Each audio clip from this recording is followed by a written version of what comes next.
بعد حضرت موسیٰ کلیم اللہ علیہ السلام کو اللہ کریم نے فرمایا کہ ان کو کہیں کہ اب یہ ارض المقدسہ یعنی ملک شام میں داخل ہو جائیں، بیت المقدس کی طرف چلیں۔ یہ کیا فرمایا رب ذوالجلال نے؟ فرمایا وَإِذْ قُلْنَا ادْخُلُوا هَٰذِهِ الْقَرْيَةَ، یہ آیت نمبر 58 یہاں سے شروع ہو رہی ہے۔ فرمایا اور یاد کرو اس وقت کو جب ہم نے کہا ادخلوا هَٰذِهِ الْقَرْيَةَ کہ اس شہر میں داخل ہو جاؤ، فَكُلُوا مِنْهَا حَيْثُ شِئْتُمْ رَغَدًا، اور بغیر کسی روک ٹوک کے جو تمہارا دل کرتا ہے وہ کھاؤ۔ اس شہر کے اندر داخل ہو جاؤ اور جو رزق حلال اور طیب تمہیں دیا ہے اب بغیر کسی روک ٹوک کے اس میں سے کھاؤ، تمہیں کچھ نہیں کہا جائے گا۔ وَادْخُلُوا الْبَابَ سُجَّدًا، اور جب تمہارا داخلہ ہو دروازے سے سجدہ تو تم نے سجدہ کی حالت میں جانا ہے، دروازے سے سجدہ کی حالت میں جانا ہے۔ اور وَقُولُوا حِطَّةٌ، اور کہنا ہے حِطَّةٌ، یا اللہ ہمیں معاف کر دے۔ یہ حِطَّةٌ لفظ جو ہے یہ عبرانی زبان کا لفظ ہے، لیکن اللہ کریم نے اس کو عربی زبان میں بھی یہاں قرآن کریم کے اندر ذکر فرمایا۔ ہم تو کہتے ہیں نا استغفر اللہ، اس کا معنی یہ ہے کہ میں تجھ سے مغفرت چاہتا ہوں اللہ، استغفر اللہ کا معنی یہ ہے۔ تو اللہ کریم نے ان کے لیے جو توبہ کا خاص لفظ تھا بنی اسرائیل کے لیے، وہ انہیں کہا کہ حِطَّةٌ، ہا طوا جس کو ہم توئیں کہتے ہیں اور تے دو نقطوں والی، حِطَّةٌ، اس کا معنی ہے ہم معافی مانگتے ہیں، ہم توبہ کرتے ہیں، اس کا معنی یہ ہے۔ اللہ نے فرمایا وَقُولُوا، دروازے سے جب تم نے گزرنا ہے یعنی بیت المقدس کی طرف جانا ہے، دروازے سے جب گزرو دروازے میں داخل ہو جاؤ تو داخل ہوتے وقت ایک تو کرنا سجدہ، اور سجدہ کر کے پھر کہنا ہے حِطَّةٌ، یا اللہ ہمیں معاف کر دے، یا اللہ ہمیں معاف کر دے۔ نغفر لکم خطایاکم، جب تم یہ کہو گے ہم تمہاری خطائیں معاف فرما دیں گے۔ یہ اللہ تعالیٰ انہیں بنی اسرائیل والوں کو پیغام دے رہا ہے اپنے نبی موسیٰ کلیم اللہ علیہ السلام کے ذریعے۔ اب یہاں پہ میں آیت کا اگلا حصہ بعد میں پڑھتا ہوں، پہلے ہم اس جو آیت پڑھی ہے کہ تم نے شہر میں جانا ہے، شہر کون سا ہے؟ ملک شام۔ وہاں تم نے جب داخل ہونا ہے ایک تو اللہ کو سجدہ کرنا ہے، جانا نبیوں کے شہر میں ہے۔ یہ ملک شام جو ہے یہ نبیوں کا شہر ہے، نبی علیہ السلام کا فرمان ہے یہ، فرمایا تم میں سے جس سے ہو سکے وہ شام میں جا کے مرے، وہیں پہ میدان محشر بپا ہونا ہے، وہ سرزمین انبیاء ہے ملک شام۔ تو نبیوں کے شہر میں وہ داخل ہوئے۔ تلقین یہ ہے کہ جب نبیوں کے شہر میں داخلہ ہو تو پھر سجدہ اللہ کو کرو، یہ شکر کا سجدہ ہے۔ نبیوں کا شہر بھی تو کوئی معمولی شہر نہیں ہوتا نا، جس میں اللہ نبی مبعوث فرماتا ہے وہ کوئی معمولی شہر نہیں ہوتا۔ یہ ایک تو نبیوں کے شہر کی عظمت یہاں پہ بتا دی گئی کہ جو ارض شام ہے، سرزمین شام ہے، وہ نبیوں کا شہر ہے۔ اس کی عظمت یہ ہے کہ اس شہر میں جب تم نے داخل ہونا ہے تو اللہ کے حضور سجدہ کرنا ہے، اور جب نبی کے شہر میں جاؤ تو مغفرت کی تڑپ لے کر جاؤ۔ دوسرا یہ پیغام اس آیت کے اندر ہے کہ نبیوں کے شہر میں داخل ہو جاؤ، جو کھانا ہے وہ کھاؤ، لیکن جب دروازے سے تم نے داخل ہونا ہے اللہ کو سجدہ کرنا ہے اور اللہ سے اپنے گناہوں کی معافی بھی مانگنی ہے، اور کہنا ہے حِطَّةٌ، یا اللہ ہماری توبہ، یا اللہ ہمیں معاف کر دے، یہ کہنا ہے تم نے۔ اور پھر جب تم نبیوں کے شہر میں داخل ہو کر اللہ کو سجدہ کرو گے، اللہ سے گناہوں کی معافی مانگو گے، تو اللہ کریم کرم کیا فرمائے گا؟ رب فرماتا ہے نغفر لکم خطایاکم، ہم تمہاری ساری خطاؤں کو معاف فرما دیں گے، وسنزید المحسنین، اور قریب ہے کہ اللہ نیکی کرنے والوں کو اور زیادہ عطا فرمائے۔ کہ تم جب یہ نیکی دل و جان سے کرو گے، خلوص سے کرو گے، اللہ تمہیں اس سے بھی زیادہ عطا کرے گا۔ زیادہ کیا عطا ہونا ہے وہاں؟ زیادہ یہ عطا ہوگا کہ رب ذوالجلال ان کو نہ صرف معاف کرے گا بلکہ ان سے راضی ہو جائے گا۔ معاف کرنا ایک الگ چیز ہے، بعض دفعہ ہم کسی کو معاف کر دیتے ہیں لیکن اس سے راضی نہیں ہوتے۔ ہم کہتے ہیں ٹھیک ہے میں نے تمہیں معاف کر دیا، لیکن بول چال نہیں ہونی۔ معاف میں نے کر دیا ہے لیکن رشتہ داری ہم نہیں رکھیں گے۔ معافی دے دی میں نے، لیکن نہ میں آپ کے گھر آؤں گا نہ آپ میرے گھر آئیں گے۔ معافی میں نے آپ کو دے دی لیکن تعلق کوئی نہیں رہے گا، ٹھیک ہے۔ معافی دے دینا ایک الگ میٹر ہے، اور معافی کے بعد راضی ہونا یہ الگ بات ہے۔ تو اللہ تعالیٰ فرماتا ہے کہ جب تم آؤ گے، توبہ کرو گے، پھر اللہ تمہاری توبہ کو قبول کرے گا۔ نغفر لکم خطایاکم، ہم تمہاری خطاؤں کو معاف فرما دیں گے۔ وسنزید المحسنین، صرف معافی نہیں کریں گے بلکہ اس سے بھی بڑھ کے تمہیں عطا کریں گے۔ یعنی کہ بنی اسرائیل کو نبیوں کے شہر میں داخلے کے وقت یہ ہدایات دی گئیں کہ تم نے ایسے جانا ہے۔ انہوں نے کیا کیا؟ فبدل الذین ظلموا قولا غیر الذی قیل لہم، انہوں نے اس قول کو بدل دیا جو اللہ نے ان کو کہا تھا۔ انہوں نے ظلم کیا، اور ظلم یہ کیا کہ انہوں نے اس قول کو بدل دیا۔ اللہ نے کیا کہا تھا ان سے کہ حطۃ، تم نے کہنا ہے حطۃ، یا اللہ ہماری توبہ۔ انہوں نے وہاں جا کے کیا کیا؟ اللہ نے دو باتیں کہی تھی، فرمایا سجدہ کرنا ہے، اور سجدہ ظاہر سی بات ہے جھکنے سے ہونا تھا، سر کو جھکانا تھا۔ انہوں نے سرین کے بل بیٹھے، جس طرح آپ بیٹھے ہوئے ہیں اسی طرح بیٹھے، اور اپنی ٹانگوں کو آگے کی طرف گھسیٹتے ہوئے نا وہ داخل ہو گئے۔ ایک تو یہ انہوں نے طریقہ سجدے کا بدل دیا۔ اللہ نے کہا تھا جھک کے جانا ہے،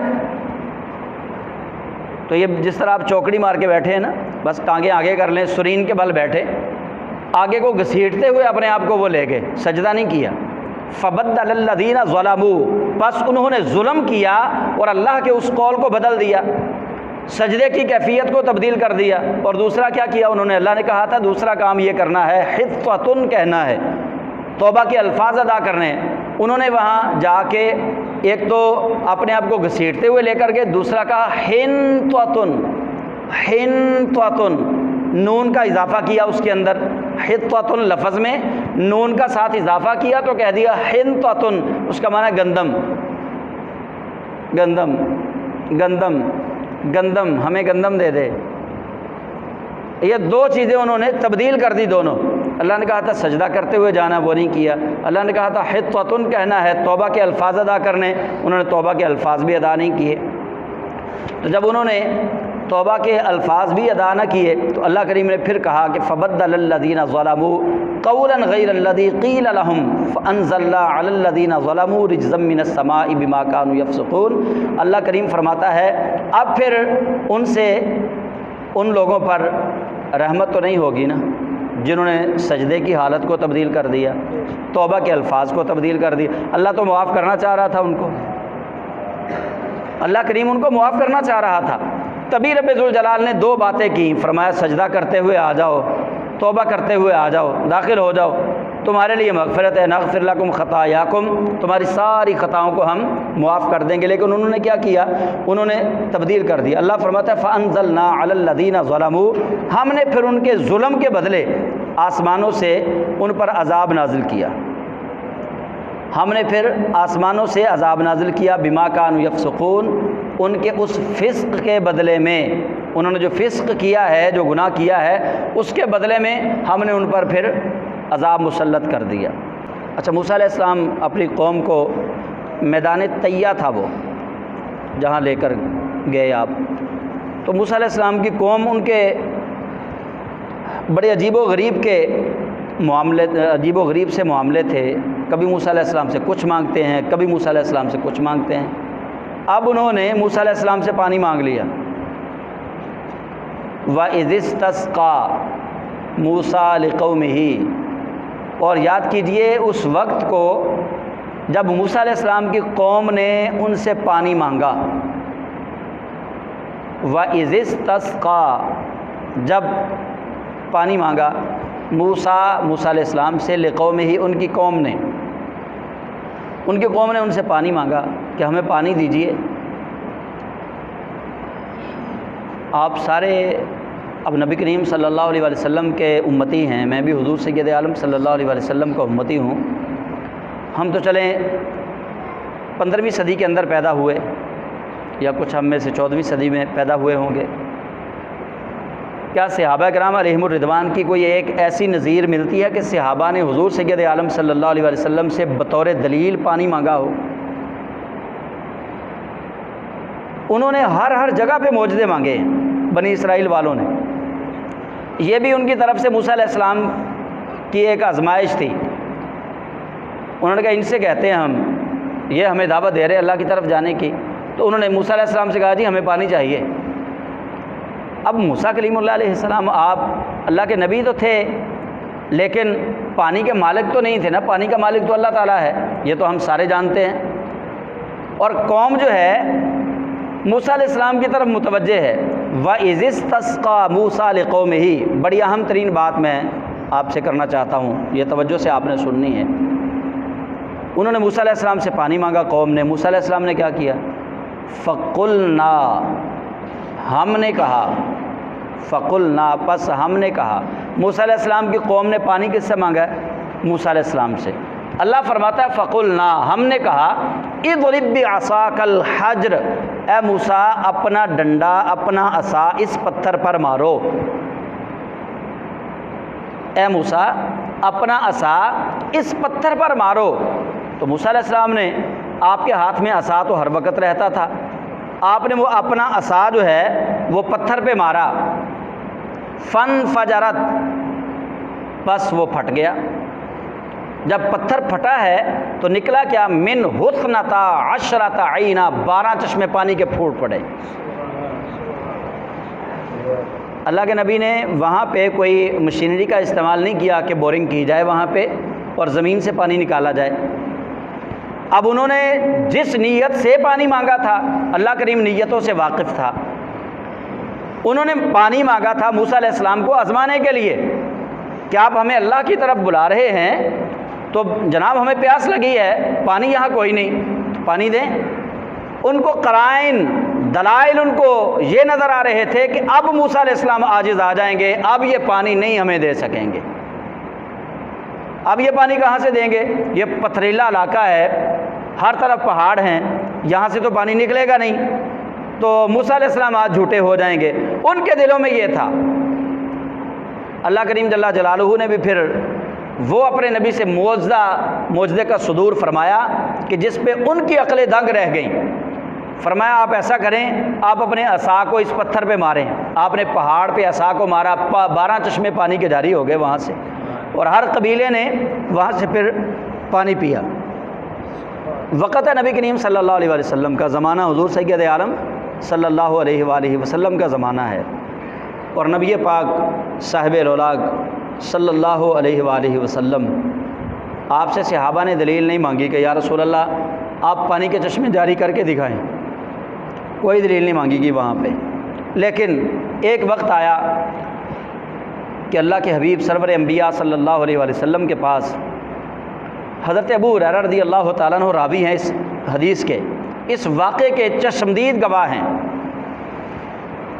آپ کہتے ہیں تھوڑا سا دودھ تھا، رسول اللہ صلی اللہ علیہ وآلہ وسلم نے، ہم 70 صحابہ تھے، ایک پیالہ دودھ کا ہے اور 70 صحابہ ہیں، نبی پاک صلی اللہ علیہ وآلہ وسلم نے اس میں سے ایک گھونٹ جو ہے وہ تناول کیا، نوش فرمایا۔ اس کے بعد نبی پاک صاحب الاولاق صلی اللہ علیہ وآلہ وسلم نے وہ صحابہ کو دے دیا۔ ایک پیالہ ہے اور 70 صحابہ نے پیٹ بھر کے وہ پی لیا، ایک پیالہ۔ تو نبی پاک صاحب الاولاق صلی اللہ علیہ وآلہ وسلم آپ صحابہ میں موجود تھے اور پانی دیکھا، صحابہ نے پانی ختم ہو گیا۔ فرمایا کوئی کسی کے پاس تھوڑا بہت پانی ہے؟ جی یا رسول اللہ تھوڑا پانی ہے۔ فرمایا لے آؤ۔ اب پانی تھوڑا تھا، اور یہ خصائص کبریٰ کے اندر امام جلال الدین سیوطی الشافعی رحمۃ اللہ علیہ اس روایت کو لے کر آئے ہیں۔ نبی پاک علیہ السلام نے اس پیالے کے اندر یوں کر کے اپنا دست مبارک رکھ دیا، اور 5 چشمے پانی کے حضور سید عالم صلی اللہ علیہ وسلم کی 5 مبارک انگلیوں سے جاری ہو گئے۔ وہاں پتھر سے پانی جاری ہوا ہے، یہاں آپ کی مبارک انگلیوں سے پانی جاری ہو رہا ہے۔ بتایا جا رہا ہے کہ کلیم اور حبیب میں فرق یہ ہے، کلیم پتھر پہ عصا مارتا ہے تو رب ذوالجلال اپنی قدرت کاملہ سے پانی کے 12 چشمے عطا کرتا ہے، اور حبیب اپنا دست اقدس پیالے کے اندر رکھتا ہے تو رب ذوالجلال اپنے محبوب کے ہاتھوں سے پانی کے چشمے جاری فرماتا ہے۔ حالانکہ یہ بات عقل کے قریب نہیں ہے، وہ بات عقل کے قریب تھی۔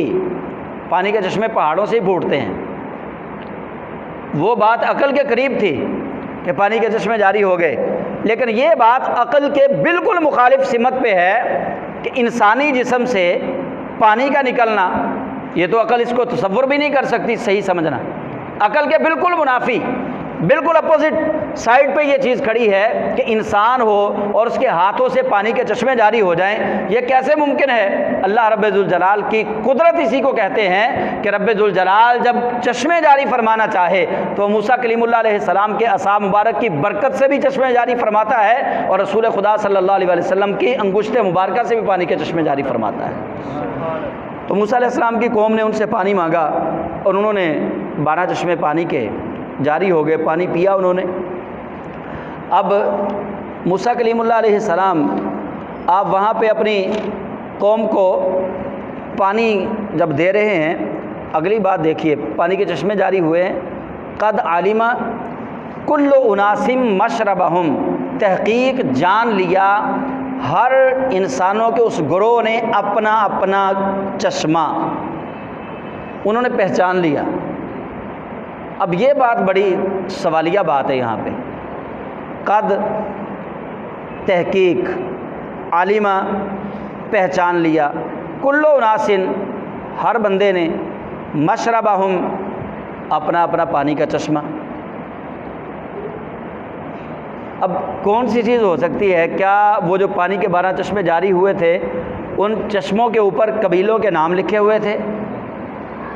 پہچان کیسے لیا انہوں نے؟ قد علم کل اناس مشربہم، یہاں پہ ایک بڑی روحانی تفسیر بن رہی ہے۔ وہ روحانی تفسیر یہ ہے کہ پانی وہ دیکھنے کے لیے سب کو یکساں مل رہا تھا، نظر آنے کو وہ پانی ایک جیسا تھا، وہاں جانا انہوں نے کس چیز کو؟ جو جاننے والی چیز تھی وہ یہ تھی کہ کچھ ان میں عارفین باللہ ہوں گے جن کو ہم ولی کہتے ہیں، اور پھر ولیوں کے اندر بہت سارے عہدے ہیں، جیسے ہم جو تصوف سے ریلیٹڈ لوگ ہیں وہ اس کو جانتے ہیں، قطب ہے، ابدال ہے، اوتاد ہے، ٹھیک ہے، نجبا ہیں، نقبا ہیں، تو یہ ولایت کے اندر درجے ہوتے ہیں۔ تو وہاں جو جتنا موسیٰ کلیم اللہ علیہ السلام کے قریب تھا، ہر کسی نے اپنے منصب کے مطابق، اور اللہ نے جس کو جتنی نظر دی ہوئی تھی، اس پانی میں سے جو انوار الہیہ نظر آ رہے تھے، ہر کسی نے ان انوار الہیہ کو پہچانتے ہوئے اس چشمے سے پانی لیا۔ کچھ لوگوں کو پینے کے لیے پانی چاہیے تھا، انہوں نے پینے کے لیے پانی وہاں سے بھر لیا۔ کچھ لوگوں کو اپنا من اندر سیراب کرنے کے لیے، دل سیراب کرنے کے لیے روحانی غذا، روحانی طاقت چاہیے تھی، انہوں نے اللہ کے انوار کو اس پانی کے اندر دیکھا۔ تو اللہ تعالیٰ نے اسی لیے یہ نہیں کہا کہ ہر ایک گروہ نے اپنے چشمے سے پانی پی لیا، یہ نہیں فرمایا قرآن پاک میں۔ قد علم، تحقیق جان لیا، کل اناس مشربہم، ہر اس گروہ نے اپنا اپنے چشمے کو جو پانی پی رہے تھے، جہاں سے پانی پینا تھا، انہوں نے جانا ہے، اس کو پہچانا ہے اس کو۔ تو ورنہ جو بصورت ظاہر تھی، ظاہری صورت کے اندر کوئی چیز ایسی نہیں تھی کہ ان چشموں کے اوپر کسی کا نام لکھا ہو، یا ان چشموں کو موسیٰ علیہ السلام نے کہا ہو کہ تم جا کے وہاں سے پانی پی لو، نہیں۔ رب ذوالجلال نے وہاں سے پانی کا چشمہ جاری فرمانے کے بعد یہ واضح طور پر اعلان کر دیا، اور پھر اللہ تعالیٰ نے جو ان کو حکم دیا، وہ حکم کیا ہے؟ کلو واشربو، کھاؤ اور پیو۔ کھانے والی چیز وہاں پہ من اور سلوا تھی ان کے پاس، پانی یہ آ گیا، من رزق اللہ، کلو واشربو من رزق اللہ، اور کھاؤ پیو اللہ کی عطا کردہ رزق میں سے، ولا تعثوا فی الارض مفسدین، اور نہ پھرو زمین میں فساد پھیلانے والوں میں، فساد پھیلانے والوں میں سے ہو کر کبھی نہیں پھرنا زمین پہ۔ یہ جو مفسدین ہیں، فساد پھیلانے والے، اللہ کریم جل جلالہ کا ازل سے یہ فیصلہ ہے کہ زمین پہ فساد برپا کرنے والا وہ بنی اسرائیل کا ہو، زمین پہ فساد برپا کرنے والا امت محمدیہ کا ہو، زمین پہ فساد کرنے والا حضرت ابراہیم علیہ السلام کا امتی ہو، حضرت نوح علیہ السلام کا امتی ہو، زمین پہ فساد کرنے والا اللہ کو اچھا لگتا ہی نہیں۔ زمین پہ فساد پھیلانے والا اللہ کو اچھا نہیں لگتا۔ اس کی ایک وجہ ہے، وہ اہل علم جانتے ہیں، جن کا شغف ہے قرآن کریم کو جو پڑھتے ہیں، فرشتوں نے تانا دیا تھا اللہ تعالیٰ کو تخلیق آدم پہ، اس لیے وہ فسادی انسان اللہ کو اچھا نہیں لگتا۔ فرشتوں نے جب اللہ تعالیٰ نے فرمایا نا وَإِذْ قَالَ رَبُّكَ لِلْمَلَائِكَةِ إِنِّي جَاعِلٌ فِي الْأَرْضِ خلیفہ، جب اللہ نے کہا نا فرشتوں سے کہ میں خلیفہ بنانے لگا ہوں، انہوں نے کیا کہا تھا؟ أَتَجْعَلُ فِيهَا مَن يُفْسِدُ فِيهَا وَيَسْفِكُ الدِّمَاءَ، تو ایسے کو خلیفہ بنائے گا جو زمین پہ فساد برپا کرے گا، خون ریزیاں کرے گا۔ تو اللہ رب ذوالجلال کو فرشتوں نے جو بات کہی تھی، اللہ کریم اسی بات کے پیش نظر، چونکہ فرشتوں نے یہ کہا کہ یہ فساد پھیلائے گا، خون ریزیاں کرے گا، اللہ کریم نے جس انسان کے بارے میں فرشتوں نے یہ کہا تھا، فرشتوں کو سجدہ کروا دیا۔ فرشتوں سے کہا کرو سجدہ، آدم علیہ السلام کو سجدہ کروا دیا۔ اب جب انسان فساد کرتا ہے تو رب ذوالجلال پھر انسان کی طرف رحمت کی نظر نہیں فرماتا۔ کیوں نہیں فرماتا؟ کیونکہ اس اولاد آدم کی طرف سے اللہ نے فرشتوں کو جواب دیا تھا۔ اللہ ہمارا اس وقت وکیل تھا، جب فرشتوں نے رب سے کہا کہ یہ فساد پھیلائیں گے، یا اللہ ان کو اپنا خلیفہ نہ بنا، انسانوں کو نہ بنا، فرشتوں نے یہ کہا، اللہ نے ہماری وکالت کی، رب تعالیٰ نے فرشتوں کو منہ توڑ جواب دیا۔ اللہ نے فرمایا کہ تم کہتے ہو اس کو خلیفہ نہ بناؤ، فرمایا تمہارے پاس تو اتنا علم ہے ہی نہیں جتنا میں نے انسان کو عطا کیا ہے، جتنا میں نے انسان کو علم عطا کیا تمہارے پاس وہ علم نہیں ہے، اس لیے میں تمہیں حکم دیتا ہوں کہ تم اس کو سجدہ کرو۔ گویا اللہ رب ذوالجلال اولاد آدم کا اور آدم علیہ السلام کا اس وقت وکیل تھا۔ جب رب ذوالجلال نے ہماری وکالت کی ہے تو اللہ تعالیٰ کو اب غصہ آتا ہے، جلال آتا ہے جب بندہ زمین پہ فساد پھیلاتا ہے، جب بندہ زمین پہ خون ریزی کرتا ہے۔ یہی وجہ ہے کہ ہمیں جو حکم دیا گیا کہ قتل نہ کرو، جو ایک انسان کو قتل کرتا ہے وہ پوری انسانیت کو قتل کرتا ہے۔